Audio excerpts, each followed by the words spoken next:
پاکستان نے عالمی امن کے لیے کوششیں تیز کر دی ہیں۔ پاکستان جو کہ ایران اور امریکہ کے درمیان ہونے والی اس جنگ میں پہلے دن سے ہی بطور ثالث کام کر رہا ہے،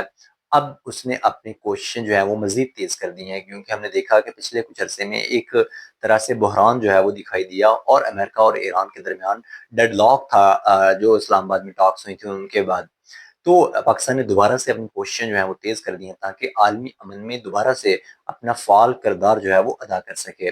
اور ابھی ہم نے دیکھا کہ پاکستان کے وزیر داخلہ محسن نقوی صاحب جو ہیں وہ اپنے حالیہ دنوں میں تقریباً ایک ہفتے میں انہوں نے اپنا دوسرا دورہ جو ہے وہ کیا ہے تہران کا، جہاں پہ وہ ایران کی جو لیڈرشپ ہے اس کے ساتھ علیحدہ علیحدہ سے ملاقاتیں کر رہے ہیں، جس میں کہ ایران کے پریزیڈنٹ شامل ہے، اسپیکر ان کی جو نیشنل اسمبلی ہے ان کے ساتھ ان کی بات ہوئی ہے، اس طرح سے وزیر خارجہ جو ہیں عباس اراغچی صاحب، اور اس طرح سے جو ان کی اور بھی لیڈرشپ ہے ان کے ساتھ وہ ملاقاتیں کر رہے ہیں، اور امریکہ کی طرف سے جو پیغام رسانی ہو رہی ہے اس کو آسان کر کے اور میڈیشن اپنی جو ہے پرووائڈ کرتے ہوئے اس معاملے کو حل کرنے کی طرف جا رہے ہیں۔ اب عرب میڈیا جو ہے وہ اس بارے میں مزید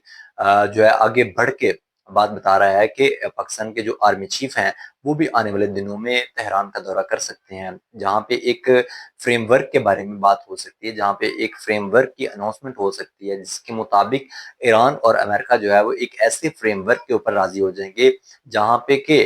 پھر ان کو جب وہ فریم ورک کے اوپر راضی ہو جائیں گے تو اس کے 30 دن تک وہ مزید جو ہے وہ ٹاکس کریں گے، ان کی جو گفتگو ہے وہ ہوگی، اور تمام جو پیچیدہ معاملات ہیں ان کے اوپر گفتگو ہوگی، اور پھر ایک مہینے کے اندر اندر جو باقی مسئلہ ہے، باقی جو معاملات ہیں جن میں ابھی ڈیڈ لاک ہے ان کے اوپر گفتگو ہوگی، اور پھر ایک منتھ کے بعد مکمل طور پہ اس جنگ کو جو ہے وہ ختم کر دیا جائے گا اور مکمل طور پہ جنگ بندی جو ہے وہ ہو جائے گی۔ اب پاکستان کی جو کوششیں ہیں ان کی پوری دنیا معترف ہے، پاکستان کی کوششوں کی وجہ سے ہی یہ جنگ بندی ہوئی ہے،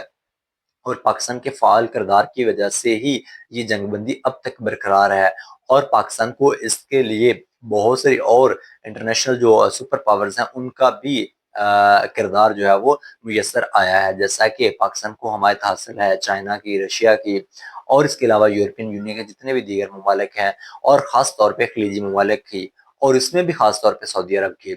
تو یہ جب تمام ممالک جو ہیں وہ پاکستان کو سپورٹ کر رہے ہیں اور پاکستان کی مارل سپورٹ کر رہے ہیں تو اس سے پاکستان کا جو کیس ہے وہ مزید مضبوط ہو جاتا ہے، اور پاکستان کی جو میڈیشن ہے اس کو ایک اور جو ہے موقع مل جاتا ہے تاکہ وہ انٹرنیشنل لیول کے اوپر اپنی جو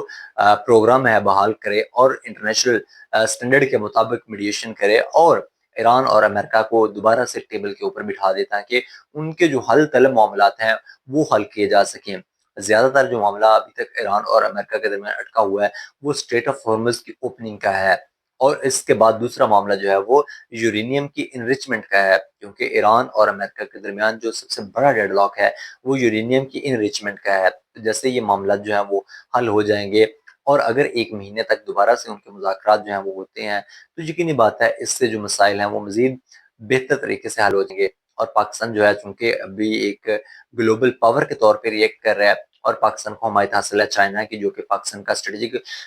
پارٹنر ہے، کسی طرح سے رشیا جو ہے وہ پراپرلی سپورٹ کر رہا ہے، قطر جو ہے وہ سپورٹ کر رہا ہے، اور تمام خلیجی ممالک جو ہیں وہ پاکستان کی میڈیشن کے ایفرٹس کو سپورٹ کر رہے ہیں۔ تو یقینی بات ہے کہ اگر تمام ممالک جو ہیں وہ چاہتے ہیں کہ دنیا میں امن بحال ہو اور اسٹریٹ آف ہارمز وہ اوپن ہو، اسی طرح سے جو یورینیم کا معاملہ ہے وہ بھی بیٹھ کے جو ہے وہ حل کیا جا سکے، اور دنیا میں امن جو ہے وہ قائم ہو سکے، اور دنیا